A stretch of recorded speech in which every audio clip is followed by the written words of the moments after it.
Halo guys, Assalamualaikum warahmatullahi wabarakatuh. Salam Om Swastiastu, Namo Buddhaya, salam kebajikan dan salam sejahtera untuk kita semua.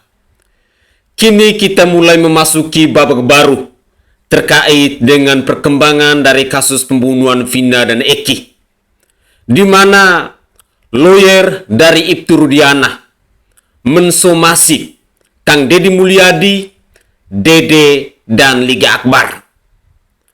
Tentu ini mengejutkan kita semua. Kenapa tiba-tiba Ibtu Rudiana yang selama ini belum pernah ditetapkan sebagai tersangka tiba-tiba punya banyak pengacara. Dia menyuruh si Pitra untuk menjadi lawyernya dan membuat somasi kepada Kang Deddy Mulyadi, Dede, dan Liga Akbar karena mereka dinilai telah memfitnah, telah menyebarkan berita bohong tentang Ibtu Rudiana itu sendiri. Kali ini kita akan mendengarkan pernyataan dari si Pitra yang adalah lawyer dari Ibtu Rudiana ini. Dan juga sebentar tentunya kita akan mendengarkan tanggapan dari lawyer senior yakni Bung Otto Hasibuan. Kasus pembunuhan Vina dan Eki semakin kesini bukannya semakin menarik, tetapi semakin runyam. Runyam karena kita harus menghadapi babak baru. Dan rupanya peristiwa ini 2 atau 3 hari kemarin saya telah menyajikan satu cuplikan video di mana ada pernyataan dari Mbak Widya yang mengingatkan kepada Kang Deddy Mulyadi bahwa ada kelompok-kelompok yang saat ini mulai bersuara. Mereka-mereka yang akan melawan, mereka-mereka yang akan menghadang Kang Deddy Mulyadi dalam mengungkap kebenaran dari kasus pembunuhan Vina dan Eki. Terlebih khusus perjuangan untuk menegakkan keadilan kepada 7 terpidana lainnya yang saat ini masih mendekap di balik jeruji besi. Mari kita dengarkan pernyataan dari si Pitra yang adalah lawyer dari Ibtu Rudiana ini. Mari kita dengarkan bersama-sama. Per hari ini resmi kami somasi terbuka saudara Dede. Oke. Yang kedua, kami juga melakukan somasi terhadap Deddy Mulyadi karena telah membuat video dan menyebarkan berita bohong ataupun fitnah dan mendistribusikan terkait dengan muatan yang mencemarkan nama baik. Ini. Oke. Terus yang ketiga, somasi terbuka kami ya kepada saudara Liga Akbar Cahaya. Oke.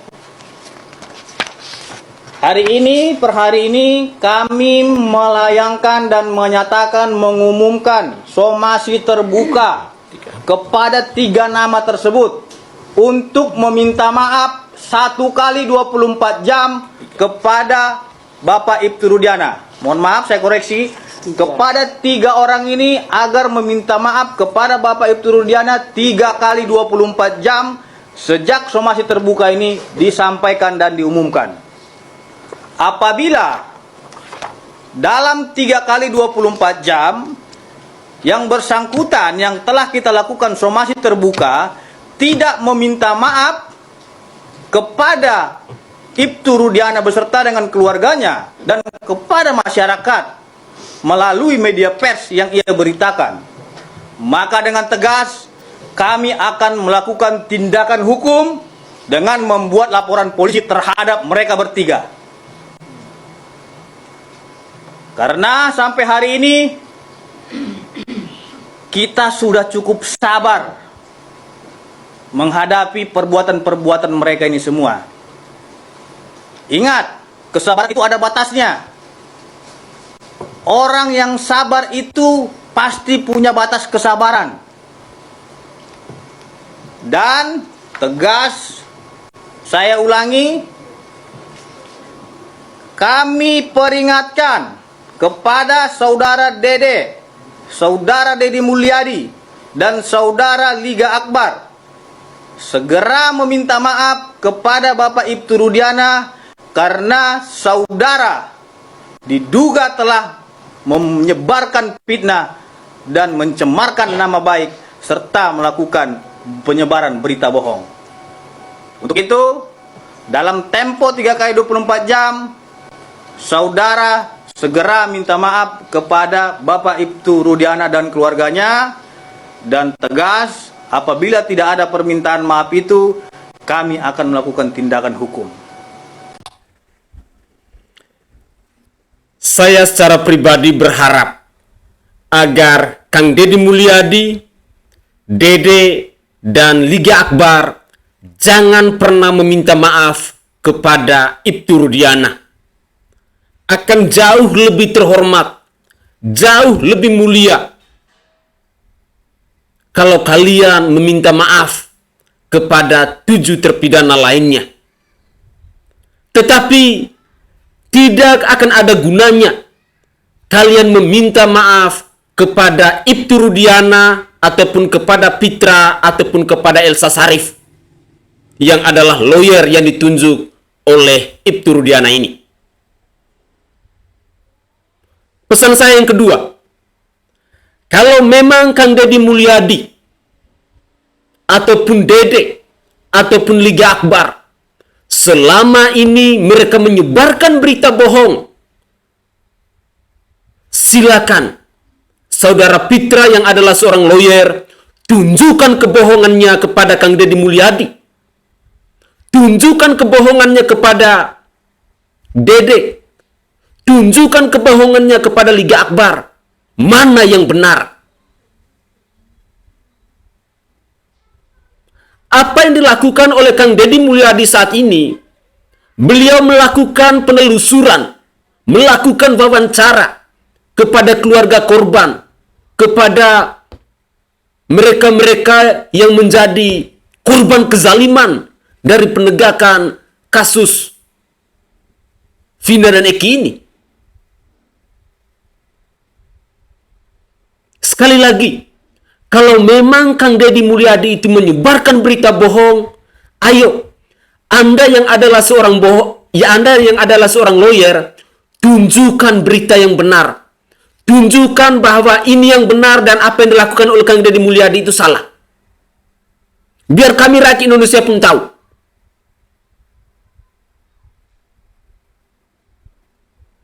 Omongan Anda pun tidak konsisten. Yang pertama, Anda mengatakan bahwa memberi waktu 1 kali 24 jam. Tetapi pada akhirnya Anda mengatakan bahwa 3 kali 24 jam. Mencela-mencele. Tidak konsisten. Mana yang benar? Sekali lagi, saya sebagai rakyat jelata yang selama ini mengikuti perkembangan dari kasus pembunuhan Vina dan Eki, sejak viralnya film Vina 7 hari itu, saya berharap agar Kang Dedi Mulyadi bersama Dede dan juga Liga Akbar jangan pernah meminta maaf kepada Ibtu Rudiana itu.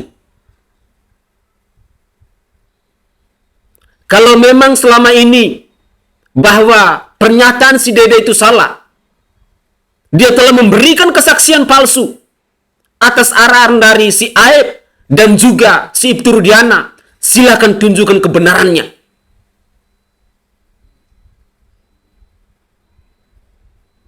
Saya berharap Kang Dedi Mulyadi jangan pernah mundur sejengkal pun. Dan saya sangat yakin dan percaya netizen Indonesia pasti berada di belakang Kang Dedi Mulyadi untuk mendukung, mencari fakta yang sesungguhnya, membuka misteri dari pembunuhan Vina dan Eki. Karena yang kami tahu, apa yang dilakukan oleh Kang Dedi Mulyadi saat ini adalah perjuangannya untuk menegakkan keadilan itu bisa dirasakan oleh seluruh rakyat Indonesia. Terlebih khususnya kepada saudara kita yang 7 terpidana, yang saat ini masih mendekap di balik jeruji besi itu. Lalu yang ketiga, kalau memang Ibtu Rudiana merasa tidak bersalah, merasa tidak terlibat dalam kasus pembunuhan Vina dan Eki ini, kenapa setiap kali dikejar oleh wartawan, dia tidak memberikan tempat, tidak memberikan waktu, tidak berani untuk menjawab pernyataan dari wartawan? Tentu ini adalah sebuah kecurigaan besar. Makanya kenapa kasus ini seolah-olah dijadikan sebagai sandiwara. Kami sebagai rakyat sebenarnya sudah muak. 8 tahun lamanya itu waktu yang cukup lama. Dari 2016 sampai 2024 tidak ada titik terangnya. Beginikah kualitas penegakan hukum di bangsa ini? Sekali lagi, ini adalah permohonan kami yang rakyat jelata. Kang Deddy Mulyadi, Dede, dan juga Liga Akbar, jangan pernah meminta maaf kepada Ibtu Rudiana. Akan jauh lebih terhormat kalian berjuang terus untuk membebaskan 7 terpidana itu. Karena perjuangan kalian adalah perjuangan di jalan yang benar demi menegakkan keadilan di bangsa ini. Kalau memang apa yang dikatakan oleh Pitra yang adalah lawyer dari Ibtu Rudiana ini, kalau memang terbukti bahwa adanya berita bohong ataupun kesaksian dari Dede dinyatakan bohong ataupun kesaksian dari Liga Akbar dinyatakan bohong, silakan tunjuk mana kebohongannya dan mana yang benar. Itu adalah harapan kami yang rakyat jelata ini.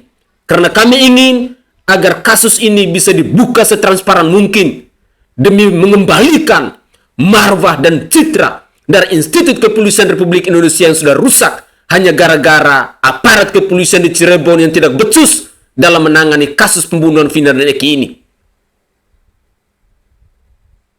Berikut ini, Kang Deddy Mulyadi sudah didampingi oleh Bung Oto Hasibuan. Dan dalam beberapa menit ke depan, kita akan mendengarkan bersama-sama pernyataan dari Bung Oto Hasibuan maupun Kang Deddy Mulyadi dan juga si Dede. Mari kita simak bersama-sama. Terus terang aja ya, Kang Deddy udah terima somasi? Belum terima somasi. Dede udah terima somasi? Belum. Jadi somasi, salah Kang Deddy apa? Merekam, memvideokan dan mempublikasikan keterangan Dede. Elsa Syarif. Oh, Elsa Syarif. Kuasa hukum. Fitra Pak Doni. Ya andai kata, ya kalau saya tukar minta maaf, ya kan? Maafin aku deh kalau ada ucapan aku yang tidak berkenan. Gitu aja kan, nggak apa-apa. Takut ada ucapan saya yang dianggap kasar, ucapan saya yang dianggap tidak berkenan, gitu loh. Itu aja, saya kan itu saja. Nah, tetapi kalau minta maaf karena menayangkan ini, ya tanya aja yang saya kan hanya merekam kata Dede. Lebih baik saya minta maaf kepada narapidana dan keluarganya.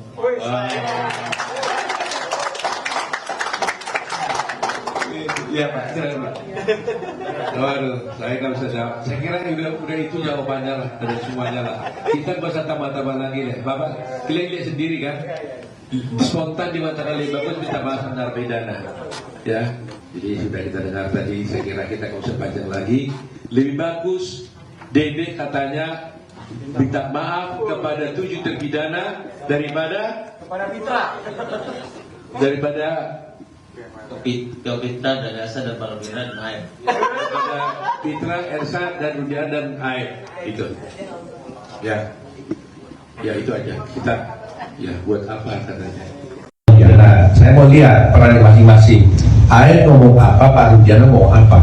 Aib kasih tahu, bilang aja ada 19 orang di situ. Baik. Terus Pak Rudiana? Pak Rudiana ngasih tahu masalah motor sama nama Pak. Sama nama. Iya, motor dan nama saya tahu dari Pak Rudiana, dikasih tahu sama Pak Rudiana. Oh, nama-nama pelaku. Nama pelaku. Iya. Apa katanya waktu itu? Kan saya bilang saya nggak kenal Pak nama-nama pelaku, muka pun nggak kenal.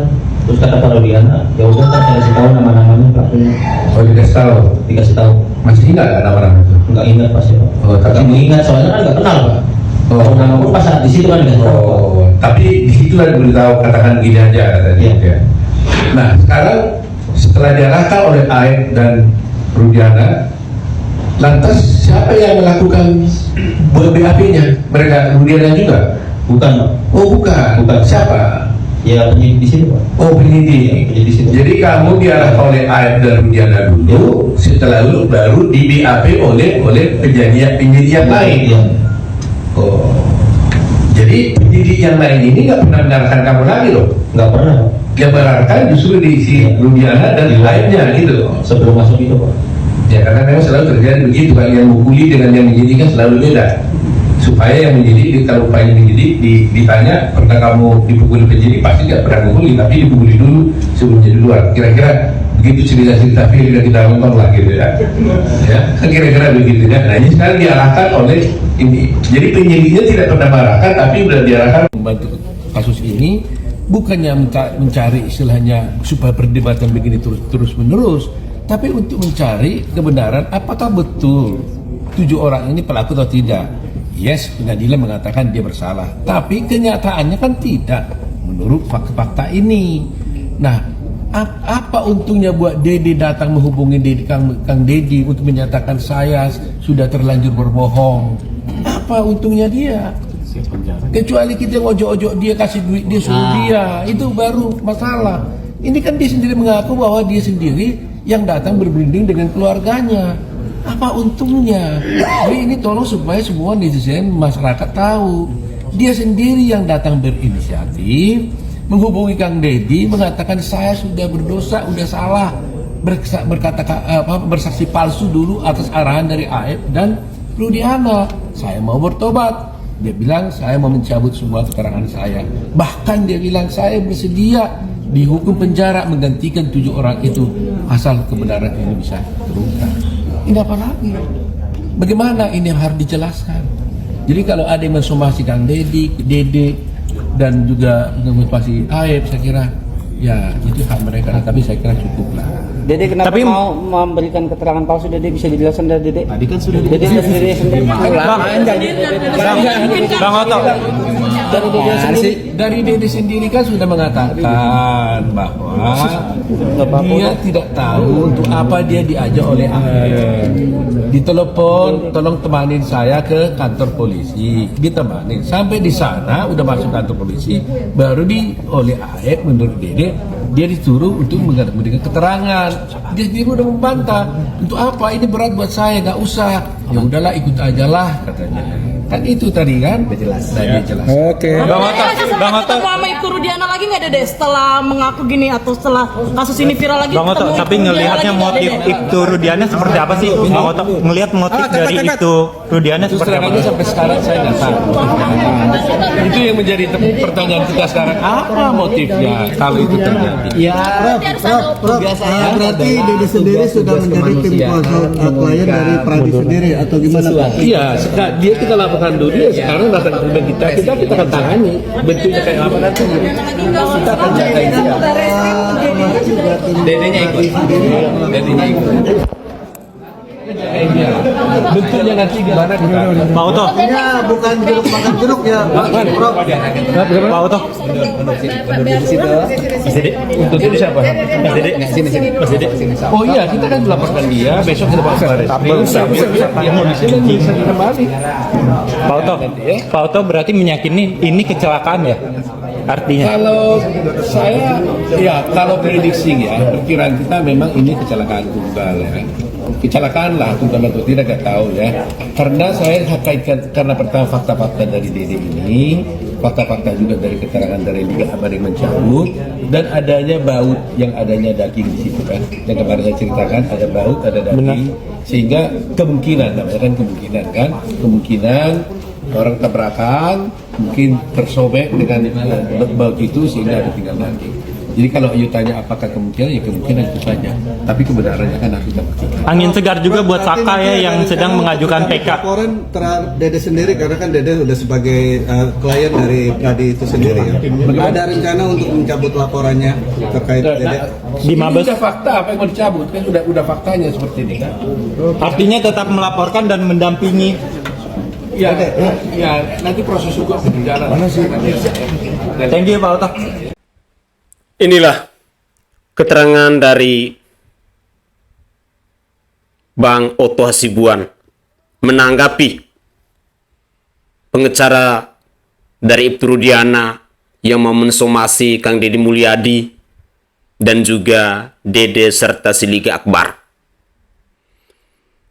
Saya kadang berpikir begini, kalau memang si Ibtu Rudiana ini dia merasa bahwa dia tidak terlibat dalam kasus pembunuhan Vina dan Eki ini, kenapa Anda harus lari? Ngapain Anda harus bersembunyi? Ngapain ketika dikejar oleh wartawan Anda tidak berkata apa-apa? Ngapain Anda selalu menghindar? Karena kesaksian dari si Dede yang mengatakan bahwa dia dipaksa untuk memberikan keterangan palsu atas permintaan Aib dan Ibtu Rudiana. Ada apa? Ada motif apa di sini? Tidak heran bila pada akhirnya kami sebagai masyarakat biasa, kami sebagai rakyat jelata yang tidak punya kepentingan apa-apa dalam kasus ini, karena yang kami cari hanyalah kebenaran, karena yang kami cari hanyalah keadilan, agar keadilan itu bisa dirasakan oleh seluruh lapisan masyarakat di Indonesia, terlebih khusus kepada mereka yang saat ini sedang mendekam di balik jeruji besi itu. Kami hanya butuh keadilan. Kami hanya butuh agar kasus ini bisa dibuka setransparan mungkin. Bukan penuh dengan rekayasa. Bukan penuh dengan sandiwara. Nama Ibtu Rudiana selalu dikait-kaitkan, selalu disebut-sebutkan dari berbagai macam saksi, dari berbagai macam keterangan. Sehingga tidak heran bila pada akhirnya ada dugaan bahwa Ibtu Rudiana diduga kuat menjadi otak pelaku dari kematian Vina dan Eki ini. Bung Hotman Paris Hutapea saja mengatakan bahwa kasus pembunuhan Vina dan Eki ini penuh dengan misteri. Ada kotak Pandora besar yang harus dibuka. Sehingga kala itu Bung Hotman Paris Hutapea meminta kepada Bapak Kapolri, bahkan kepada Presiden Jokowi, untuk sesegera mungkin membentuk tim pencari fakta untuk mengungkap kembali kasus ini dari tahun 2016 sampai tahun 2024. Artinya bahwa ada kejanggalan yang begitu luar biasa, ada rekayasa yang begitu luar biasa, ada manipulasi yang begitu luar biasa dalam kasus Vina dan Eki ini.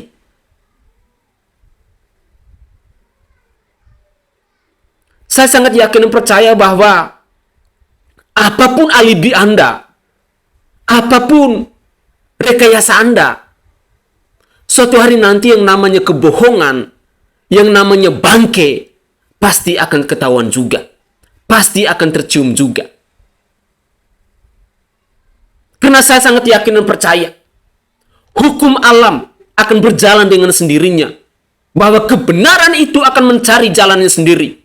Apapun perjuangan Anda, apapun cara Anda, di suatu hari nanti pasti kasus ini akan terbuka.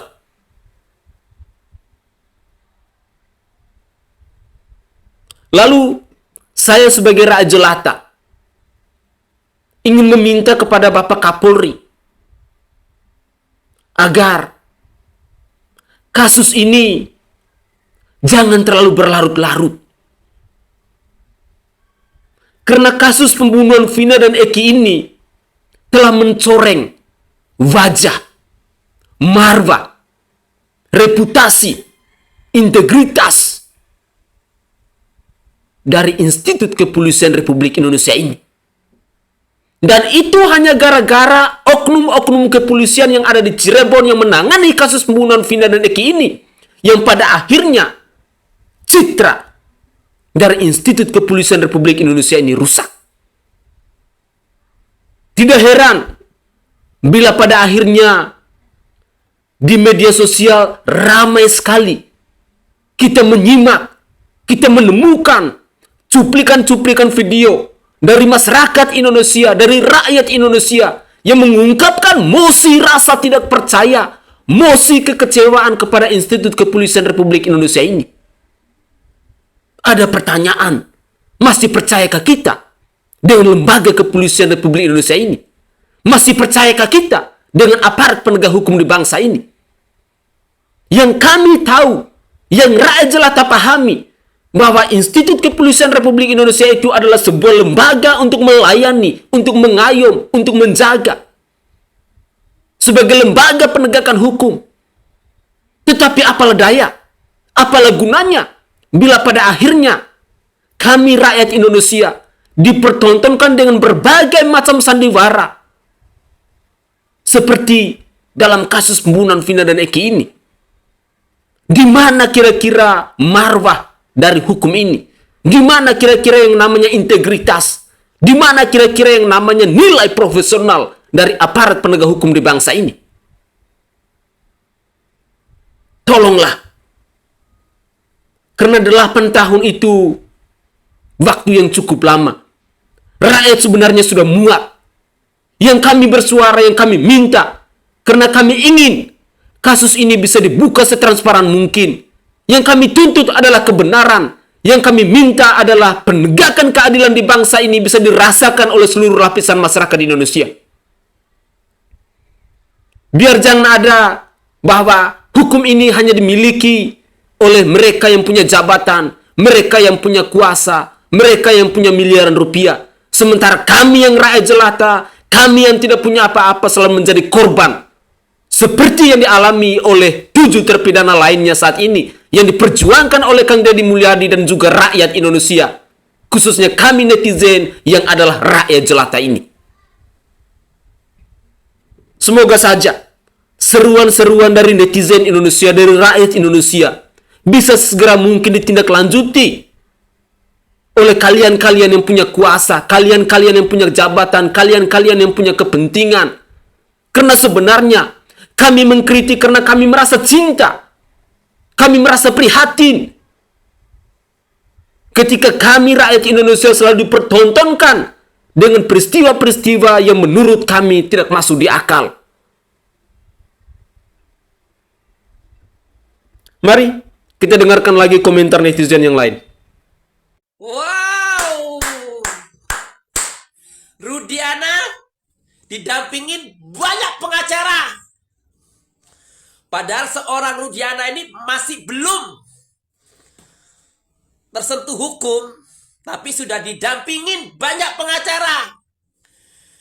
Ada apa? Padahal Rudiana ini belum ada tuntutan, belum ada apa, pengacaranya sudah berkumpul. Pantesan Aep, Pasren, ya kan, anaknya Pak RT kumpul jadi satu rumah. Wow, pantesan mereka tuh belagu. Ternyata didampingin banyak pengacara. Wow, ini mana nih Pipit Batiar nih? Dulu kan dia kapolresnya di situ. Waktu kejadian kasus Vina, dia kapolresnya loh. Ada apa ini? Dalam pertemuan kemarin itu ternyata akhirnya muncul nih. Saya kan udah di VT saya kan udah ngomong. Kemarin ini Pipit, ya kan? Rudiana, Kapolda Jabar berkumpul, bertemu. Ternyata ketemuannya mereka membuat strategi begini, mengeluarkan pengacara-pengacara begitu. Wow, hebat. Belum dituntut hukum, pengacaranya sudah keluar. negeri kono. Ha.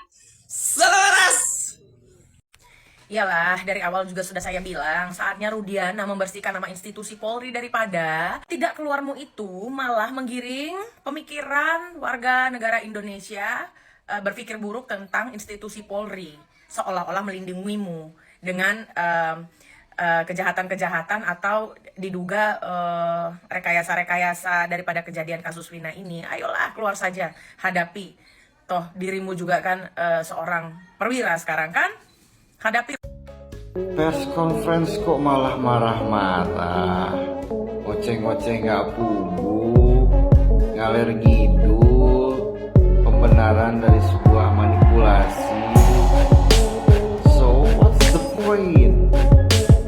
What's the point? Macam mana? Ulala, mana main? Tapi maaf ya, maaf sekali, beribu maaf. Kok gagal fokus sama bannernya? Gede bener, segede gaban. Mana ada foto nenek gayung, foto bapak direktur yang sebelumnya manajer, ada foto eceng gondok, bahkan si koprol pun ada. Berasa mau nyalon kali. Iya, gagal fokus aneh. Macam mana? Ulala. Aduh, kenapa bapak direktur yang sebelumnya manajer enggan muncul? Belum ke salon, belum pakai skincare, mana main? Ya, pada dasarnya setiap orang memiliki hak untuk bersikap jujur atau berbohong, mau mengakui atau tetap dengan pendiriannya. Sebuah pilihan. It's okay. Nanti kita akan uji di waktu yang tepat, di tempat yang tepat. Memang bukan di medsos, bukan pula di press conference. Kita semua paham tempat yang tepat itu berada di mana untuk menguji segala sesuatunya. Nah, semua akan indah pada waktunya. Maka menyangkalah semampu yang kalian bisa, berbohonglah semampu yang kalian bisa, bertahanlah dengan pendirian yang kalian miliki. Karena di waktu yang tepat, di tempat yang tepat, akan diuji terkait segala sesuatunya. Tenang, ulala. Siapa yang bikin skenario? Rudiana, dibantu oleh polisi-polisi lain kan. Kemudian dicari keterangan palsunya dari Aep dan Dede begitu. Kalau dua syarat ini sudah mencukupi lah ya, Dede itu menjadi justice kolaborator. Nah, kita sekarang bicara kepada fasilitas yang didapatkan Dede kalau dia menjadi justice kolaborator. Salah satunya adalah yang dapatkan adalah dia itu akan mendapatkan hukuman paling ringan di antara semua terpidana. Contoh, yang beri kesaksian palsu kan si siapa? Pasren. Kemudian si Kahfi anaknya dan si Aep. Katakan 3 orang inilah ya. Ini sama-sama memberi kesaksian palsu. Kalau mereka 3 orang itu 7 tahun semua, maka Dede itu di bawahnya paling ringan pokoknya. Ya bisa 2 tahun, bisa 1 tahun. Bahkan ya, kalau memang dia benar-benar jujur sesuai dengan semua fakta-fakta yang terjadi, itu bisa hanya hukuman percobaan saja. Jadi bisa aja 4 bulan, 5 bulan di penjara. Atau bahkan bisa lebih ekstrim lagi loh, menjadi tahanan kota. Nah ini makanya bener lah tindakan Dede ini bener sekali. Itu belum terlambat daripada kayak si Aep, Pasren dan Kahfi malah bela-belain aja terus di sana. Apa kebohongannya itu? Mungkin mereka merasa merasa dijamin oleh Ladusing kali ya. Yaitu dia terjebak dengan jaminannya Ladusing. Padahal inget Pak, ini Pasren, Kahfi dan Aep 7 tahun loh menanti kalian. Sebelum terlambat, kalau kalian nonton video saya ini, segera hubungi Kang Dedi. Lihat tuh Dede, dikasih fasilitas rumah di sana, di rumahnya Kang Dedi, makan. Bahkan anaknya nih, itu dibiayain loh sama Kang Dedi. Kan dia cerai itu Dede. Tapi dia meninggalkan 1 anak, itu dibiayain sama Kang Dedi, bayangin. Karena Kang Dedi tahu ketika dia menjalani kasus ini, dia berhenti bekerja. Nah ini nih buat Kak Aep, Kahfi, Dede, Tasren. Kalian jangan terlena itu dengan jaminannya ladusing. Kalian tuh hanya dianggap tebu, habis manis sepah dibuang. Sekarang aja kalian dikasih fasilitas karena masih dibutuhkan. Kalau udah nggak dibutuhkan, dilepeh kalian, dibuang atau bisa dilenyapkan. Loh, hati-hati. Mending sekarang kamu hubungi Kang Deddy Mulyadi. Ayo berkata jujur. Jadi justice kolaborator. Paham nih ya? Nah, itu fasilitas yang didapat oleh justice kolaborator adalah mendapatkan hukuman paling ringan di antara terpidana lain. Kemudian juga ya, dalam aturan undang-undangnya, justice kolaborator itu bisa dapat penghargaan loh. Kan luar biasa. Padahal dia memberi kesaksian palsu, tapi bisa mendapat penghargaan. Mau bagaimana? Tapi itu udah undang-undang gitu loh. Makanya saya pesan sekali lagi buat Aep, Pasren dan Kavi, ayo jujur. Jujur, jadilah manusia, jangan jadi binatang. Itu akan merugikan kalian sendiri, karena kalian tuh manusia. Ya, maka jadilah manusia, bukan jadi binatang. Oke? Nah, bahkan Dede ini bisa dapat lebih ringan daripada Baradae. Kenapa? Baradae itu ikut nembak loh. Ikut nembak. Sedangkan Dede sama sekali tidak terlibat sama sekali. Bahkan yang dikatanya ada pelemparan batu, dia enggak. Cuma kesaksian palsu doang itu. Makanya benerlah tepat ini siapa itu?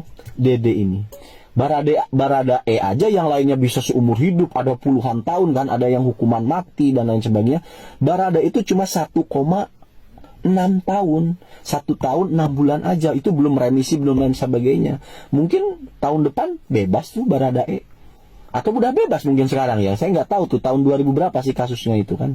Nah itu keuntungan menjadi justice kolaborator itu di situ. Makanya ya, itu nih si Aep, aduh sekali lagi lah si Aep, Dede dan Pasren, Aep, Kahvi dan Pasren nih. Ayo kalian segera keluar. Bicara itu udah keluar sih ya si Kahvi sama Pasren. Cuma ngomongnya nggak jujur. Aduh ampun. Udah banyak itu loh kejanggalannya. Bahkan dibantah sendiri loh, kamu Kahvi ya. Dibantah sendiri tuh sama teman kamu tuh berbohong gitu loh. Ini buat si Aep segera keluar, Aep, kamu Aep. Ampun ini. Itu lo lihat Dede itu sekarang hidupnya tenang dia. Padahal yang mau dihadapi adalah hukuman penjara itu. Tapi tenang, didampingi pengacara, semuanya dibayar Kang Deddy gitu loh. Ayo. Dan sekali lagi buat netizen, terus kawal kasus ini ya. Saya ucapkan terima kasih banyak. Oke guys, itu adalah cuplikan-cuplikan video yang bisa saya persembahkan ke hadapan pemirsa terkait dengan perkembangan dari kasus pembunuhan Vina dan Eki. Jadi perkembangan terbaru sekali lagi saya garis bawahi bahwa Kang Deddy Mulyadi, Dede dan juga Liga Akbar disomasi oleh pengacara dari Ibtu Rudiana yang bernama Pitra. Mari, saya berharap bahwa kita netizen Indonesia tetap kawal terus kasus ini, khususnya kita rakyat jelata yang saat ini sedang berjuang untuk menegakkan keadilan di negara kesatuan Republik Indonesia ini. Kalau bukan sekarang, kapan lagi? Ingat, kita juga punya anak cucu, jangan sampai anak cucu kita kelak yang menjadi korbannya. Mari kita berjuang bersama-sama untuk menegakkan keadilan, agar keadilan itu bisa dirasakan oleh seluruh lapisan masyarakat di Indonesia, dari Sabang sampai Merauke, dari Pulau Miangas sampai Pulau Rote. Saya Nai dari Provinsi Nusa Tenggara Timur, saatnya kita yang rakyat jelata harus berani untuk bersuara. Salam hormat, salam NKRI, dan salam Pancasila untuk kita semua.